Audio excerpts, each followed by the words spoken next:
சந்தோஷமா? ஹாப்பியா? இதுக்கப்புறமாவது புலம்பாம அழுவாம இரு, உயிரை வாங்கினு இருக்காத. ஆமா, என்ன நடு ரோட்டில் விடிய காலையில் நாங்கள் நடு ரோட்டில் ஹாஸ்பிட்டல் வாசல்ல கட்டமா ஒரு வாரமா நாங்க வந்து பயந்துட்டே இருந்தோம். ஐயோ அதெல்லாம் சொல்ல நானாவது பரவாயில்ல, என்னோட நீ தாண்டி ரொம்ப பயந்துட்டு இருந்த. ஹாஸ்பிட்டலு அது இதுன்னு ஒரு மாதிரி திக்கு திக்கு திக்கு திக்குன்னு இருந்துச்சோ. ஆமா, ஆனா முடிஞ்சிருச்சு எல்லாமே. நாங்க உங்களுக்கு போயிட்டு என்ன ஏதுன்ற டீடைலா சொல்றோம். அங்க போய் சொல்றோம். இப்ப கிளம்பலாம் வீட்டுக்கு. மெடிசன் எல்லாம் வாங்கியாச்சு. ஆக்சுவலி நம்ம வந்து இஎன்டி ஹாஸ்பிட்டலுக்கு வெளியே இருக்கோம். டாக்டர் எல்லாம் பார்த்தாச்சு. நம்ம இப்போ வீட்டுக்கு போறோம். வீட்டுக்கு போயிட்டு உங்களை மீட் பண்றோம். பார்த்து மூக்குல யாராவது முத்தா குத்துற போறாங்க. மூக்க பாதுகாக்கிறதே பெரிய வேலையா இருக்கு. ஹெல்மெட்டை புடி மூக்கு நோண்டி முனியாண்டி.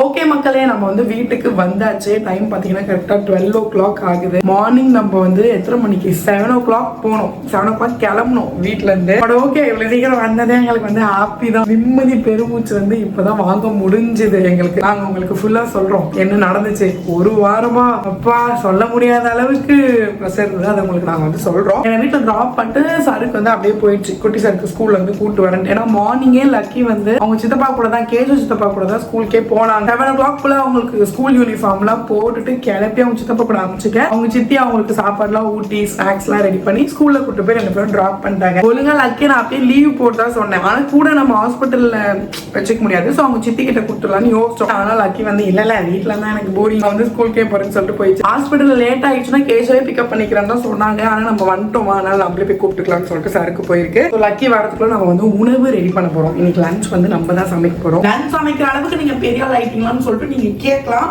ஆனா லஞ்ச் வந்து நம்ம லக்கிக்கு செய்யறதா செய்ய போறோம். அதுதான் இப்போ வந்து நம்ம சருக்கும் பெரிய சருக்கும் சாப்பிட போகுது. சோ இன்னைக்கு மெனு என்னன்னா ரைஸ் வந்து எனக்கு தெரியும் மக்களுக்கு, சாப்பாடு வடிக்கிறது எனக்கு தெரியும். ஆனா குழம்புலாம் நமக்கு சரி பண்ணாது மக்களே. அது நிறைய போடணும்ல, இன்கிரீடியன்ட் நிறைய போடணும். அதனால நம்ம குழம்பு சமைக்காம என்ன பண்ண போறோம்னா, அந்த பாருங்க பீட்ரூட், மார்னிங்கே லக்கிக்கு பீட்ரூட் தோசை தான் போட்டு கொடுத்தேன். சோ பீட்ரூட் வந்து பொரியல் மாதிரி பண்ண போறோம். அதுல மிக்ஸ் பண்ணிப்பாங்க சாப்பாடு மிக்ஸ் பண்ணி. ஓகே, அது வந்து எப்படின்னா, இப்ப நம்ம சாப்பாடு வச்சுட்டு பீட்ரூட் பொரியல் பண்ணிட்டோம்னா அதுல ஃபுட் மிக்ஸ் பண்ணி பீட்ரூட் சாதமா சாப்பிட்டுப்பாங்க 2 பேரும். சோ அதான் இன்னைக்கு வந்து நமக்கு லஞ்ச் மீல். லக்கி ரொம்ப பாவம் மக்களே, மார்னிங் சீக்கிரமா 6 o'clock வேக்கப் பண்ணி விட்டோம். வரும்போதே ரொம்ப ஹங்கிரியா வருமா. ஸோ ஃபுட் ரெடி பண்ணி வச்சுட்டோம்னா ஈஸியா இருக்கும். வந்தோடனே ஊட்டி விட்டுட்டு நம்ம படுக்க வச்சிருக்கோம். ஓகே, புவா வந்து இன்னும் கொஞ்சம் நேரத்துல நமக்கு ரெடி ஆயிடும். ஸோ நெக்ஸ்ட் பாத்தீங்கன்னா நமக்கு வந்து பீட்ரூட் பொரியல் நம்ம பண்ண போறோம். யாருக்கெல்லாம் பீட்ரூட் பிடிக்கவே பிடிக்காது சொல்லுங்க. எனக்கு பிடிக்காது, எனக்கு அந்த ஸ்மெல்லே பிடிக்காது. எனக்கு நல்லா ஞாபகம் இருக்கு, லிட்டரலா நான் வந்து அடி வாங்குவேன் பேபியா இருக்கும் போதெல்லாம். சாப்பிடு பீட்ரூட் வந்து ஹெல்த்தி, அதை வந்து பிளட் கொடுக்கும் அப்படிலாம் சொல்லி வீட்டுல பொல காட்டுவாங்க. ஆனா நான் வந்து அப்படின்னு சொல்லுவேன். அது ஏதோ எனக்கு மண்ணு ஸ்மெல். இது பொட்டேட்டோ இதெல்லாமே ஏதோ மண்ணோட ஸ்மெல் வர மாதிரி எனக்கு ஃபீல் ஆகும். பொட்டேட்டோ சிப்ஸ் சாப்பிடுவேன், பீட்ரூட் சிப்ஸ் சாப்பிடுவேன். ஆனா இந்த மாதிரி காய செஞ்சா எனக்கு தெரியப்படாது. யாரெல்லாம் என்ன மாதிரின்னு சொல்லிட்டு கமெண்ட் பண்ணுங்க. பிரச்சனையே சமைக்கிறது இல்லை. இப்போ இந்த 2 பேருக்கு நம்ம எவ்வளோ பீட்ரூட் போடுறது, எல்லாத்தையும் போட்டா அதிகமாயிடுமா வேஸ்ட் ஆயிடுமா, அந்த கால்குலேஷன் தான் கொஞ்சம் மிஸ் ஆகுது. ஸோ இதை வந்து நம்ம நல்லா இது பண்ணிடலாம், கிளீன் பண்ணிட்டு வாஷ் பண்ணிட்டு கட் பண்ணிக்கலாம். ஓகே மக்களே, பீட்ரூட் வந்து கட் பண்ணியாச்சு. நம்ம இந்த மிக்சர்ல போட்டோம்னா அதுவே துருவி கொடுத்துரும். இந்த இது வந்து இது பேர் என்னன்னு தெரியல மக்களே, நான் இருந்தா உங்களுக்கு லிங்க் போடுறேன். இது எனக்கு ஹரிதா வாங்கி கொடுத்தா. சூப்பரான மிஷின் இது, செம்மையான மிஷின். எந்த பொரியல் பண்றதா இருந்தாலும் இதுல போட்டு மிக்சிங் பண்ணோம்னா டக்குன்னு உங்களுக்கு நான் இப்ப காமிக்கிற பாருங்க. இப்படி இருக்கா கியூபா, ஜஸ்ட் 2 minutesல இது மிக்சிங் கொடுத்துரும். 1 minute எல்லாமே துருவி வந்துச்சு. ரொம்ப சிம்பிள், நம்ம சமைக்கிறதுக்கும் ரொம்ப ஈஸி. நான் இந்த லிங்க் இருந்தா உங்களுக்கு ஆட் பண்றேன். 2 பீட்ரூட் தான் மக்களை போட்டேன். நல்ல வேலை 3 போடலாம் நினைச்சேன், ஆனா அதுக்கே இவ்வளவு வந்துச்சு. ஆயில் வந்து போட்டாச்சு. ஆனா இப்போ இதுக்கு எவ்வளவு மிளகா போடுறதுன்னு தெரியல. 2 போட்டா கரெக்டா இருக்குமா, அதை பாருங்க எவ்வளவு இருக்கு. 2 போட்டா கரெக்டா இருக்குமா, கம்மியா இருக்குமா, அதிகமா இருக்குமா. காரம் அதிகமாயிடுச்சுனால கஷ்டம். உப்புனா கூட நம்ம போட்டு அதை தண்ணி ஊற்றி மிக்ஸ் பண்ணிக்கலாம். ஃபர்ஸ்ட் கடுகு, அப்புறம் சீரகம். கடுகு கொஞ்சம், அப்புறம் சீரகம் கொஞ்சம். ஓகே, சவுண்ட் வருது. கடலை பருப்பு போடுன்னு சொல்ல தெரிஞ்ச சருக்குக்கு எது கடலை பருப்புன்னு சொல்ல தெரியல. அதுவான்னு தெரியல. கடலை பருப்புனா இதான வடை பருப்பு, இதுதான் கடலை பருப்பு. ஓகே, கடலை பருப்பு போட்டாச்சு. ஸோ அடுத்து நம்ம வந்து சில்லி போட போறோம். ஒரே ஒரு சில்லி தான் போட்டிருக்கேன். இவ்வளோ சமையல் உங்களுக்கு தெரியுமான்னு நீங்க என்னை பார்த்து இப்ப நினைக்கலாம். ஆனா இவ்வளோ சமையல் நான் கடந்த 4 இயர்ஸா கத்துக்கிட்டு லக்கி ஃபுட்டு எடுத்துக்க ஆரம்பிச்சோன்னே ஒரு நாளைக்கு அவங்களுக்கு நல்ல வெஜிடபிள்ஸ் கொடுக்கணும், அந்த மாதிரி எனக்கு வர ஆரம்பிச்சிச்சு. மக்கள் மம்மியா நான் மாறினதுனால என்ன பண்ண ஆரம்பிச்சிட்டேன், லக்கிக்கு உட்காந்து எழுதுவேன், இன்னைக்கு 3 வெஜிடபிள்ஸ் கொடுக்கணும், 2 ஃப்ரூட்ஸ் கொடுக்கணும், அது என்ன கொடுக்கலாம், அந்த மாதிரி நான் நிறைய ரிசர்ச்லாம் பண்ணுவேன். அப்பதான் இதெல்லாம் கொஞ்சம் ஓகே, வீக்லி 2 டைம்ஸ் நம்ம பீட்ரூட் கொடுக்கணும். நல்லா இருக்கும், நல்லா இல்லை, ஆனா லக்கிக்கு ஹெல்த் போகணும். ஓகே, நம்மளுக்கு தெரிஞ்சது நம்ம சமைக்கிறது ஓகே, லக்கிக்கு மட்டும் ஓகேன்ட்டு நான் அப்படியே லேர்ன் பண்ணிட்டேன். ஐயோ, பருப்பு வேற கருப்பாயிடுச்சு. பெரிய பஞ்சாயத்து ஆயிடுச்சு மக்களே. இன்னைக்கு மட்டும் இல்ல, நாளைக்கு நெக்ஸ்ட் வீக் வரைக்கும் வச்சு சாப்பிடுற மாதிரி வந்துச்சு. ஓகே மக்களே, ஃபைனலா உப்பு அண்ட் மிளகாத்தூள் போட்டு நம்ம வந்து முடிச்சாச்சு. அதிஷ்டா வந்துச்சு. சாப்பிடலனாலே எனக்கு வயிறு ஃபுல் ஆயிடுச்சு சித்தி. போரோ சித்தி சொல்லிட்டு ஸ்கூலுக்கு வந்தேன். சித்தப்பாவும் சித்தியும் கூட்டு போய் விட்டாங்களா? ஸ்கூலுக்கு போய் வேற என்னெல்லாம் பண்ணீங்க பப்பி? அப்புறம் வந்து விளையாடுனியா? ஸ்கூல்ல பண்ணிக்கலையா எதுவும்? அப்பா வந்து கூட்டு வந்தாங்க. அப்படியா? சரி தான், ட்ரெஸ் மாத்துங்க, யூனிஃபார்ம் முடியே இருக்காதீங்க.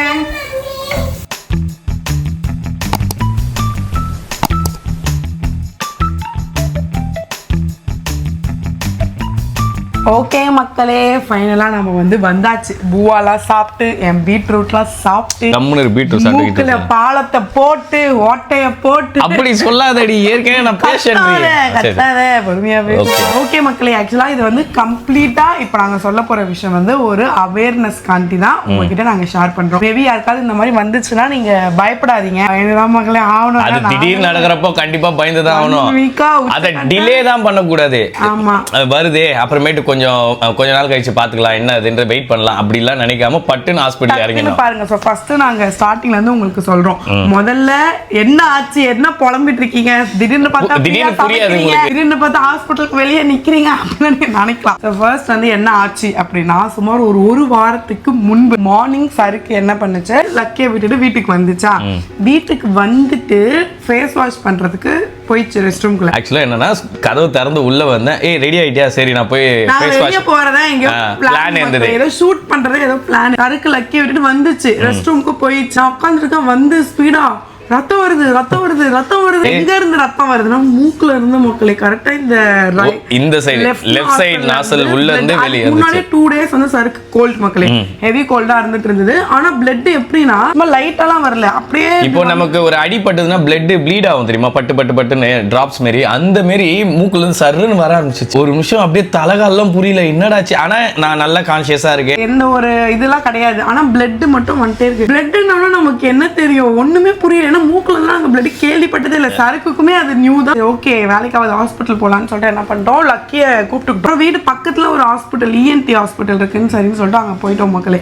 போனவொன்னா அவங்க என்ன பண்ணாங்க, ஆக்சுவலா அதுக்கு முன்னாடி நான் என் ஃப்ரெண்டு கிட்ட கேட்டேன், ஒருத்தவங்க டாக்டர் இருக்காங்க, பட் ஸ்டில் இது எனக்கு ஃப்ரெண்டு கிட்ட கேட்டு விடக்கூடாது, ஹாஸ்பிட்டல் போகணும்னு மைண்ட்ல இருந்துச்சு. பட் ஒரு வார்த்தை கேட்கலான்னு கேட்கும்போது இது வந்து காமன் தான், நோஸ் ப்ளீடிங் வந்து காமன் தான், ஏதாச்சும் ட்ரை காஃப் இருந்திருக்கலாம், இல்லை ஏசியில் இருந்திருக்கலாம், செலைன் ட்ராப்ஸ் மட்டும் கூடுன்னு சொன்னாங்க. ஆனால் எனக்கு வந்து இல்ல நம்ம போய் ஹாஸ்பிட்டல் போய் பார்த்துடணும் அப்படின்னு சொல்லிட்டு போயிட்டோம்.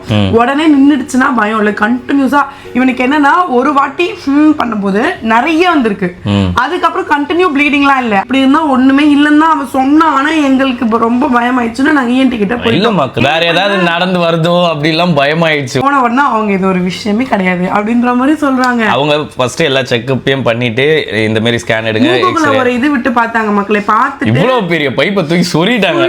கோல்டு கட்டியா சளி இருக்கு, ஆனா நம்ம வந்து ஸ்கேன் பண்ணி தான் பார்க்கணும். அந்த பெரிய மிஷின் நம்ம கிட்ட இல்ல, பட் ஸ்கேன் பண்ணி பார்க்கணும்னு CT ஸ்கேன், அப்புறம் வேற என்ன ஸ்கேன், எக்ஸ்ரே, CT ஸ்கேன், அதுக்கப்புறம் பிளட் டெஸ்ட் வந்து எழுதி கொடுத்தாங்க.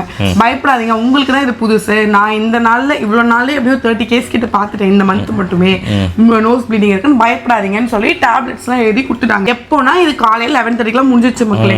நீங்க வந்து பார்த்துட்டு ஸ்கேன் பார்த்துட்டு 1 வீக்ல வாங்க. நாங்க 1 வீக்கா ஈவினிங்கே வரும்னு சொல்லிட்டு நாங்க ஆர்டி ஸ்கேன் போயிட்டு உட்காந்து ஃபுல்லா ஸ்கேன், எக்ஸ்ரே எல்லாமே எடுத்துட்டோம் மக்களே. ஃபுல்லா அன்னைக்கு டே ஃபுல்லா ஹாஸ்பிடல்லே நாங்க போயிட்டு வந்தோம். ஆனா இதுல என்ன ஒரு மிஸ் ஆயிடுச்சுன்னா, பெரிய விஷயம் என்ன மிஸ் ஆயிடுச்சுன்னா, பிளட் டெஸ்ட் எழுதி கொடுத்துருக்காங்க அந்த டெஸ்ட்டுக்கு பின்னாடியே. ஆனா என்ன ஆச்சு, அதை நாங்க வந்து எடுக்கல. பிளட் டெஸ்ட் மட்டும் எடுக்கல. பிளட் டெஸ்ட்னு எங்ககிட்ட சொல்லல. இந்த எக்ஸ்ரே எல்லாம் எடுத்துட்டு வாங்கன்னு சொல்லி அனுப்பிச்சாங்க. அது பின்னாடி எழுதிருக்கிற ஸ்கேன் காரங்களும் பார்க்கல, நாங்களும் பார்க்கல. இந்த காப்பி மட்டும் இப்ப கொடுத்துட்டாங்க. இந்த ரிப்போர்ட் வந்து ரேடியாலஜிஸ்ட் பார்த்துட்டு ஈவினிங் கொடுப்பாங்க. 7 o'clock போல வந்து வாங்கிக்கோங்கன்னு சொல்லி அனுப்பிச்சிட்டாங்க. டாக்டரும் ரொம்ப கான்ஃபிடென்ட்டா ஒன்னும் இல்ல அப்படின்னு சொல்லி தான் அனுப்பிச்சாங்க. அது வரைக்கும் சருக்குக்கு பிளட் எதுவுமே வரல மக்களே. காலையில வந்துச்சு பாருங்க ஃபர்ஸ்ட் டைம்.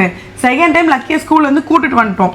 கீழே நின்றுட்டு இருக்கோம். நாங்க மேல கூட லக்கிய வரவில்லை. ட்ரெஸ் எல்லாமே கீழே எடுத்துட்டு போயிட்டோம். யூனிஃபார்ம்லாம் மாத்திட்டு கீழேயே அப்படியே கார்லயே மாத்திட்டு அப்படியே கூட்டு போயிடலான்ட்டு. அப்ப இவன் ஸ்னீஸ் பண்ணா திருப்பி பிளட். அந்த போட்டோ இருந்தா கூட நான் உங்களுக்கு ஆட் பண்றேன். அந்த ஸ்னீஸ் பண்றப்போ அந்த சளியோட சேர்ந்து மிக்ஸ் ஆகி அப்படியே இவ்வளவு பிளட் இருந்து மேபி அந்த உள்ள இருந்த பிளட் வந்து வெளிய வந்திருக்கு போல அந்த சளியோட சேர்ந்து. வீட்டுக்கு வந்து கொஞ்சம் ரெஸ்ட் எடுத்துட்டு 7 o'clock போயிட்டு மறுபடியும் ரிப்போர்ட்ல வாங்கிட்டு ரிப்போர்ட்ல வந்து என்ன சொன்னாங்கன்னா இந்த போனிஸ் பர் என்னமோ ஒன்னு நகர்ந்து இருக்கு மக்களே. லைட்டா நவுந்து அது கிளியரா எங்களுக்கு தெரியல. பட் அது இஷ்யூ இல்ல, அதனால அது ஒண்ணும் பிரச்சனை இல்ல சொன்னாங்க. எனக்கு ஒண்ணும் தெரியல. அப்படியே நேரா இருக்கு. மூஞ்சே நவுந்தா இருக்கு மக்களே. மூக்கு நவுந்து. மூஞ்சி பத்தி நீ பேசு. மூக்க பத்தி முதல்ல நீ பேசலாம். ஐயோ கால கோடுமடா. சைனஸ் இஷ்யூ வந்து 7 mm க்கு இருக்கு. இங்க கொஞ்சம் சத வளர்ந்திருக்கா மக்களே. ஆமா லைட்டா இருக்கு. அது 7 mm பெருசா இல்லையான்றது எங்களுக்கு தெரியல. அது கொஞ்சம் சொல்லுங்க. லெஃப்ட் சைடு வளர்ந்திருக்கு அப்படின்னு சொல்லிட்டாங்க. நைட்டு வீட்டுக்கு வந்துட்டு நாங்க வீட்டுக்கு வரும்போதே 11:30 ஆயிடுச்சு. டேப்லெட்ஸ் எல்லாம் போட்டோம் மக்களே. ஆக்சுவலி நைட்டுக்கு தான் டேப்லெட்டே கொடுத்துருந்தாங்க. நான் வந்து படுத்துட்டேன். லக்கியும் படுத்துச்சு. எனக்கு திருப்பி 12 o'clock பிளட் வந்திருக்கு நோஸ்ல இருந்து. பட் ஆனா நைட்டு சொல்லவே இல்ல. நைட் என்ன ஆச்சுன்னா திடீர்னு எனக்கு ஒரு மாதிரி ஃபீலாவே இருந்துச்சு. அந்த ப்ளீட் ஆனா நமக்கு ஒரு ஃபீல் வரும்ல, மூக்குல இருந்து சளி ஏதாவது ஒழுகுனாலே ஒரு ஃபீல் வரும். அந்த மாதிரி ஏதோ நினைச்சிட்டே இருந்தா திடீர்னு ப்ளீட் ஆக ஆரம்பிச்சிச்சு. ஒரு குறைஞ்சது ஒரு 5 ல இருந்து 10 நிமிஷம் ப்ளீடு கண்டினியூஸா வருது. நான் என்ன நோ பண்றேன் அதை ஸ்டாப் பண்றதுக்கு. அப்புறம் ஒரு வழியா ஓகே ஸ்டாப் ஆயிடுச்சு. ஆனாலும் என்னால நிம்மதியா வந்து தூங்க முடியல. இதெல்லாம் படிச்சு வேற வச்சிருக்கால. நான் வந்து காலையில இவ்வளவு ஏழுச்சோன்னே இவ்வளவு கூப்பிட்டு பொறுமையா இப்படி உட்கார வச்சு காஃபிலாம் குத்துனேன். காஃபிலாம் குடிச்சிட்டு கொஞ்ச நேரம் கழிச்சு எனக்கு நைட்டும் ப்ளீட் வருதுன்னு சொன்னா, பிளட் வந்துச்சுன்னு சொன்னா பாருங்க. அண்ணில இருந்து எனக்கு பிளட் வந்துச்சு. ஊத்துது 2 பேருக்கும். அது ஆப்வியஸா பயமா இருக்கும்ல மக்களே. ஒரு மாதிரி பயத்துல என்ன பண்றதுன்னு தெரியல. சரி கிளம்பு ஹாஸ்பிட்டல் கிளம்பு, நீ இப்பே கிளம்புன்னு சொல்லிட்டு அக்கிய மட்டும் ஸ்கூலுக்கு அனுப்பிட்டேன். ஹாஸ்பிட்டல் வச்சுட்டு இருக்க முடியாது. ஏன்னா நம்ம காலை 9 o'clock போயிட்டோம்ல. மேக்ஸிமம் 12:30 ஹாஸ்பிட்டல் வேலை முடிஞ்சிடும் வந்துருவோன்ற மாதிரி என்ன பண்ணோம். லக்கிய ஸ்கூல்ல விட்டுட்டு தான் போறோமே. போன உடனே நம்ம தான் ஃபர்ஸ்ட் பேஷண்ட், நம்ம தான் கடையே திறந்து விட்டோம். இவன் போயிட்டு இந்த மாதிரி ப்ளீட் ஆகுதுன்னு சொன்னோன்னா அவங்களுக்கு ரொம்ப ஷாக். இல்லையே நான் ப்ளீடிங் நிக்க தானே வந்து டேப்லெட் கொடுத்தேன். டேப்லெட் கொடுத்தாங்க டிராபிக்கு. அது வந்து ப்ளீடிங் நிக்கிறதுக்கு தான். அது வந்து பிளட் வராது உங்களுக்கு திருப்பி. என்னுடைய பிளட் டெஸ்ட் ரிப்போர்ட் கொடுத்தது. பிளட் டெஸ்ட் எடுக்கவே இல்லையே. என்னங்க பிளட் டெஸ்ட் எடுக்கலாம், அதுலயாவது அட்லீஸ்ட் தெரிஞ்சிருக்கும். ஸ்கேன்ல ஒன்றும் பெருசா இல்ல, ப்ராப்ளம் எதுவும் இல்ல. இந்த ரிப்போர்ட்லயும் பெருசா எதுவும் ப்ராப்ளம் இல்ல. ஆனா பிளட் டெஸ்ட்ல வேற நியூராலஜிக்கல் இஷ்யூ இருந்தா தெரிஞ்சிருக்கும். அது ஏதோ சொன்னாங்க மக்களே. டேர்ம்ஸ் தப்பா சொல்லலாம், பட் உங்களுக்கு தெரிஞ்சா அது கரெக்டா நீங்க புரிஞ்சுக்கோங்க அப்படின்னு சொல்லிட்டு உடனே வீட்டுக்குலாம் போக கூடாது. உடனே கிளம்பி பெரிய ஹாஸ்பிட்டல் போங்க. இவங்களோட பெரிய பிரான்ச் இருக்கு. இவங்களோட ஹெட் ஆபீஸ்ன்ற மாதிரி கீழ் பார்க்கலாமா பழைய வீட்ல. உடனே கிளம்புங்கன்னு சொல்லி எழுதி கொடுத்துட்டு ஆக்சுவலா அவங்களும் என்ன பண்ணாங்கன்னா அந்த கம்பி மறுபடியும் மூக்குல உள்ள விட்டு எல்லாத்தையும் பார்த்துட்டு எனக்கே என்னன்றது தெரியல. நீங்க இப்ப வீட்டுக்கு போறீங்க, வீட்டுக்குலாம் போக கூடாது, ஃபர்ஸ்ட் ஹாஸ்பிட்டல் போகணும் அப்படின்னு சொல்லி எழுதி நீங்க போங்க, அங்க போங்க அப்படின்னு சொல்லிட்டாங்க. அப்படின்னு சொன்னோன்னே எங்களுக்கு அவ்வளவு போற வலிக்குள்ள எழுதுனே போறோம். என்னடா அது போயிட்டு ஒரு 1 hour வெயிட் பண்ணோம். போயிட்டு அந்த 1 hour வேற தலை வலிக்குது, நீங்க உள்ள விட மாட்டீங்கன்னோன்னா அவங்க சரி ஓகே இப்பதான் எங்களுக்கு ஃபோன் வந்தது, நீங்க உள்ள போய் டாக்டர் பாருங்க அனுப்பிச்சிட்டாங்க. ஆக்சுவலா அங்க பேஷண்ட் நிறைய பேர் இருந்தாங்க மக்களே. அது இஎன்டி ஸ்பெஷல் ஹாஸ்பிட்டல்ல ஃபர்ஸ்ட் போனோனே இவனை தனியா கூப்பிட்டு போயிட்டு உள்ள வந்து கேமரா, இங்க வந்து கேமரா இல்ல, ஜஸ்ட் ஒரு கம்பி விட்டு தான் பாக்குறாங்க. இவங்க கிட்ட அவ்வளவு அப்டேட்டட் மிஷின்ஸ் இல்ல. அவங்க கிட்ட கேமராவே இருக்கு, மூக்குக்குள்ள உள்ள போய் பாக்குற கேமரா. அன்னைக்கு கூட எங்களுக்கு ஒரு கன்க்ளூஷன் தெரியல மக்களே. என்ன சொன்னாங்கன்னா உள்ள நெயில் மார்க் இருக்கு பாருங்க, நீங்களே கீறி வச்சது இவனுக்கு காமிச்சாங்க. என்னதான் உள்ள அலோவ் பண்ணல. அதே மாதிரி சுத்தி சளி கட்டி இருக்கு. இந்த ரிப்போர்ட்ஸை வச்சு இப்ப நம்மளால எதுவுமே சொல்ல முடியாது. இதனாலதான் ஒரு ரீசன் எதுவுமே சொல்ல முடியாது. 1 வீக் கழிச்சு தான் எதுவா இருந்தாலும் சொல்ல முடியும். அப்ப நான் சொன்னேன் அந்த டிராபி டேப்லெட் போட்டோம், அந்த டாக்டர் வந்து அது போட்டா பிளட் வராதுன்னு சொன்னாங்க. ஏன் நைட் பிளட் வந்ததுன்னு கேட்ட போது டேப்லெட் நீங்க 11 o'clock போட்டீங்க, 12 o'clock பிளட் வந்திருக்கு. அந்த 1 hourல என்ன அந்த டேப்லெட் வந்து பண்ணிருக்கோம், ஒண்ணுமே பண்ணிருக்க முடியாது. பிளஸ் இவருக்கு வந்து மார்க் இருக்கு, அது வந்து ஒரு வூண்ட், சம் புண்ணு. சோ அதுல இருந்து ப்ளீடிங் வரது வந்து நார்மல் தான். அது நோஸ்ங்கறனால ரொம்ப சென்சிட்டிவான ஒரு பார்ட். நீங்க என்ன பண்ண கூடாதுன்னா பண்ண கூடாது. கையை விட்டு 1 வீக் உங்க மூக்குக்கு உங்களுக்கு எந்த சம்பந்தமும் இல்ல, சம்பந்தமுமே கிடையாது. அதே மாதிரி என்ன ரீசன்ன்றது இப்ப வரைக்கும் நமக்கு தெரியாது. இப்ப வரைக்கும் அது ஜஸ்ட் அந்த புண்ணு மட்டும் தான் வெளியே தெரியுது. அது கிளியர் ஆனாதான் நம்ம எண்டோஸ்கோபி பண்ண முடியும், உள்ள இருக்க சைனஸ் டிஷ்யூவை பார்க்க முடியும். இப்படி லேயர் தான் பண்ண முடியும்னு சொல்லி டேப்லெட்ஸ் மட்டும் எழுதி கொடுத்தாங்க. பெருசா இருக்கிற மாதிரி இல்ல, ஆனாலும் இல்லன்னு சொல்ல முடியாது, சின்னதும் சொல்ல முடியாதுன்னு சொல்லிட்டு 1 வீக் கழிச்சு வாங்க எண்டோஸ்கோபி பண்ணணும் நாங்க. 1 வீக் ஐயோ கடவுளே தலைவலியா. அந்த ஒரு வாரம் ஃபுல்லா நான் பட்ட பாடுகிறேன். ஒரு நாள் கூட ஐஸ் வாட்டர் குடிக்க முடியல, ஒரு தண்ணி எவ்வளவு கஷ்டம். 1 வீக் ஆனா எங்க லைஃப்ல மக்களே ஐயோ கடவுளே எவ்வளவு கஷ்டம் அப்படிங்கிற மாதிரி. ஃபர்ஸ்ட் 3 days நவறப்போ ஒரு மாதிரி பயத்தோட இருந்தது. 4th day வந்து ஒருவேளை நமக்கு புண்ணா இருக்குமோ அப்படின்ற மாதிரி. ஏன்னா அதுக்கப்புறம் ப்ளீட் வரல, நார்மல் ஆயிடுச்சு. பெயின் எதுவும் ஆக்சுவலா முன்னாடி கூட பெயின் இல்ல அவனுக்கு, எதுவுமே இல்ல. அப்புறம் இன்னைக்கு காலையில வர சொல்லியிருந்தாங்க எண்டோஸ்கோபி பண்ணணும்னா காலையில 7 o'clock வந்துடணும், அப்பதான் ஆபரேஷன் பண்ணுவோம் மத்தவங்களுக்கு. சோ அப்படியே அந்த தியேட்டர்லயே பாத்துருவோம் சொல்லிட்டு வர வச்சுட்டாங்களா. அப்படியே கடவுளே முருகா இந்த பார்ட் தான் ரொம்ப சீரியஸானது மக்களே. ஆமா நாங்க போன ஹாஸ்பிட்டலுக்கு எதுவுமே இருக்க கூடாது, ஆக்சுவலா சாப்பிட கூடாது சொல்லிட்டாங்க, தண்ணி குடிக்க கூடாது சொல்லிட்டாங்க. இந்த மாதிரி எல்லா டேர்ம்ஸும் முன்னாடி நைட்டே நாங்க அப்பாயின்மெண்ட் ஃபிக்ஸ் பண்றப்பே எல்லாத்தையும் சொல்லிட்டாங்க. அப்புறம் எல்லாருக்கும் முடிஞ்சு லாஸ்டா என்ன கூப்பிடுறாங்க. இவள உள்ள கூப்பிடல, என்ன மட்டும் உள்ள கூப்பிட்டாங்க. ஆமா எனக்கு அது வேற தனியா வேற அனுப்புறாங்க. ஒரு மக்குண்டையாச்சு மக்களே போறோம் ஒரு டாக்டர் கிட்ட போய் இதுதான் ஆச்சுன்னு சொன்னாதானே. எந்த டாக்டர் கிட்ட இவன் சொல்லுவேன், நான் தான் சொல்லிட்டு எங்கடி பேச விடுறேன், நீயே தாண்டி எல்லாத்தையும் சொல்லுங்கிற மக்களே. இதுக்கப்புறம் நான் சொல்றேன் பாருங்க, இல்ல நடந்து போறேன் அண்ணா அப்படின்னு ஒரு எருமா மூக்கு நோண்ட போறாங்க எருமா அப்படின்னு ஆயின்னு சொல்லிட்டு உள்ள போறேன். உங்க திறந்தா அது என்ன சொல்ற ஆபரேஷன் தியேட்டர், அது திறந்தோன்னு எனக்கு அங்க இருக்க மிஷின் எல்லாம் பார்த்தோன்னே ஒரு பயம் ஆயிடுச்சு. டாக்டர் கன்சல்ட் பண்ணிட்டு தானே அதெல்லாம் பண்ணோம், என்ன ஃபர்ஸ்ட் இங்க போறோம் அப்படின்ற மாதிரி இருந்துச்சு. ஏன்னா இதுல படுங்க அப்படின்ட்டாங்க.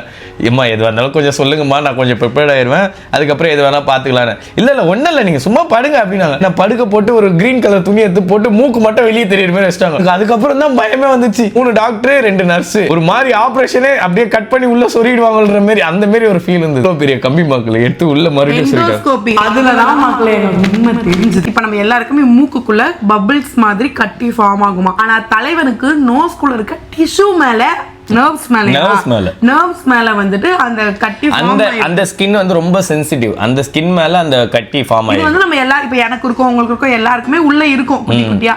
சோ அது வந்து இப்ப அவனுக்கு டிஷ்யூ அந்த நர்வ் மேல ஃபார்ம் ஆனது கூட பிரச்சனை இல்ல, அந்த கட்டி மூக்கு நோண்டி கையை விட்டு உடைச்சு விட்டுச்சிருக்கான். அப்படி சொல்லாத. இவன் ஆனா பேசிக்காவே இவனுக்கு இந்த மேனரிசம் இருக்கு பண்றது. அப்படிலாம் இல்ல மூக்குள்ள உன் கட்ட வரலே போயிடும், அந்த அளவுக்கு பெரிய மூக்கு வச்சுன்னு சொல்ல முடியாது. அடுத்து காலை விட்டு கூட நோண்டுவான். கமெண்ட் பண்ணுங்க மூக்கு நோண்டி